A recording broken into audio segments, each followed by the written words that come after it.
And I can ask you on this exam because it's chapter 15 on Wednesday. And we had it before, but let's do it for the final. How about that? You have a potential for a pH electrode. If you're given an H plus concentration, can you predict the electrode's potential? So you just say, okay, I have no clue what to do. Put everything you know into the equation, all right? So the equation says cell potential is 0.224 minus 0.0592 pH. Can you find pH if you know H plus concentration? Yes, you can. So pH will be what?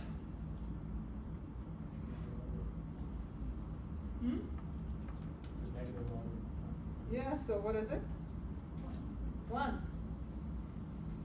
Good. So pH is 1.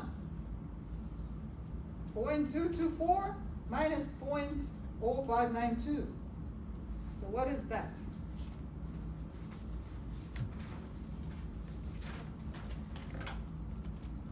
It's 0.1648 volts. That's it. Easy. All right. Okay. What is the function of the reference electrode? I did not ask you if you had questions about the previous one. Okay. Good. What is the function of the reference electrode in electrochemical measurements? So, why do you need a reference electrode? We have an indicator electrode where we study everything that's going on. Why do we need a reference electrode? Because you can't measure voltage unless it's from 2 places. Good, because we cannot measure voltage in one point. It's always the difference between one place and another place. Good. Okay, what is making an electrode a reference electrode? Like, what's ideal reference electrode? We don't have 1 million reference electrodes, we only have 3. Why is it so difficult to get a reference? It's something that doesn't change. Good, very good. So the reference electrode has conditions that are not changing. It's like a fixed potential, all right? It doesn't care what happens in the indicator compartment. Okay, it's just a fixed potential that you can always compare to whenever you look at what happens at the indicator electrode.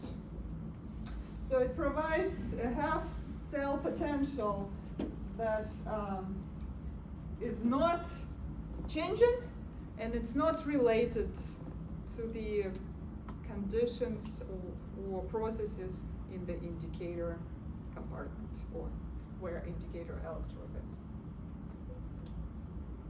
Okay, good. Okay, now please explain the difference between the standard potential and the formal potential. What is the standard potential and what is the formal potential? And you had a homework about it. So what is the standard potential? Standard potential is the potential at standard conditions at 1 molar concentration.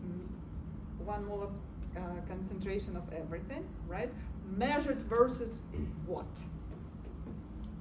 Standard hydrogen electrode. Good. Measured versus standard hydrogen electrode.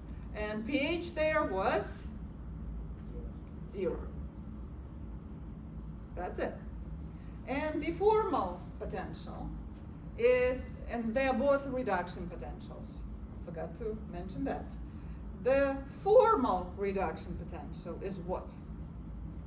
It's a reduction potential pH 7. at pH 7. That's critical, guys. So if you have some kind of potential, let's say it's a standard potential minus 0.0592 divided by number of electrons involved times log, and if you have under log some kind of acid, H plus, some kind of base, acid, let's do HA, okay? You need to move everything that has to do with the pH out. Guys, do you see that concentration of HA depends on pH? We did so many of those graphs when I said HA is predominant here, but A minus is predominant there. It's a pH dependent thing. And the base would be the same thing, B, Can you move it up some? oh, sorry, No, you're good. B somewhere here, I don't know, pKa for HB, but still, it's a pH dependent, right? So this depends on pH, this depends on pH, and this depends on pH. We pull out everything. You don't have to give me that kind of explanation on the exam if there is a question like that. I would be satisfied with what we just mentioned before. At pH 0, standard reduction potential measured versus standard hydrogen electrode. It's a standard potential. And at pH, measured at pH 7, reduction potential, that's the formal potential. That's good. I'm just trying to remind you about the homework. So guys, if you can pull out stuff that is pH dependent and have standard potential minus 0.0592 divided, let's say, by 1 electron, and have here log of, what is concentration of HA? It's mole fraction of HA times formal concentration of HA. Formal concentration is something that you were given initially, right? It's not pH dependent, but alpha or mole fraction will be. The same way here, it's mole fraction of B times formal concentration of B.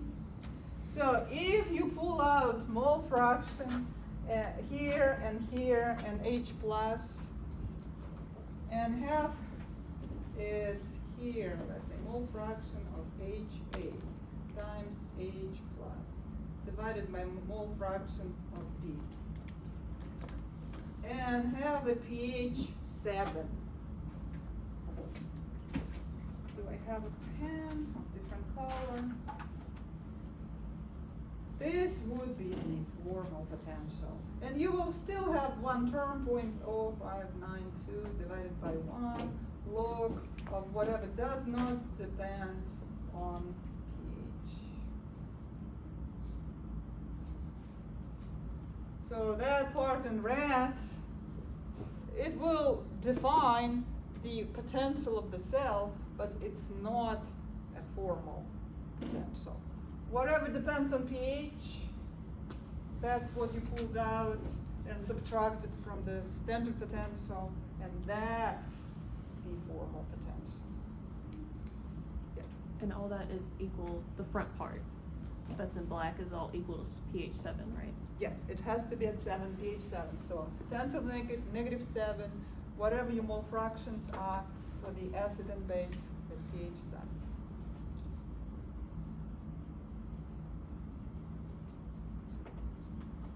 Good?